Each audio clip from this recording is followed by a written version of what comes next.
मुस्लिम शख्स रास्ते से जा रहा होता है तो ये नबी सल्लल्लाहु अलैहि वसल्लम की बताई हुई हदीस के मुताबिक अमल करना शुरू कर देता है।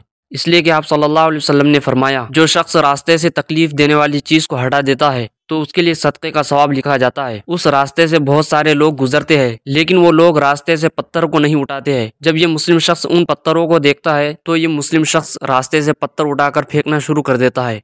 रास्ते से तकलीफ देने वाली और नापसंदीदा चीज़ों को हटाना कोई आम सदका नहीं, बल्कि ये इतना बड़ा अमल है जो इंसान की मग़फ़िरत के लिए काफ़ी भी है। रसूलुल्लाह सल्लल्लाहु अलैहि वसल्लम ने फरमाया कि एक शख्स ने कोई अच्छा काम नहीं किया था सिवाय उस काम के कि कांटों भरी टहनी उसने हटाया जो रास्ते या दरख्त पर थी, तो उस अमल पर अल्लाह ताला ने उसे जन्नत में दाखिल कर दिया। इसी तरह रास्ते में पड़ी हुई किसी भी ऐसी चीज़ को हटाना जिससे वहाँ गुजरने वाले को दुश्वारी हो सकती हो, यह अल्लाह ताला के नज़दीक इतना पसंदीदा अमल है कि ऐसे शख्स के लिए जन्नत की ज़मानत बन जाता है। वीडियो को लाइक करें और इस मुस्लिम भाई का ये काम देखकर आपको कैसा लगा कमेंट करके हमें ज़रूर बताएं।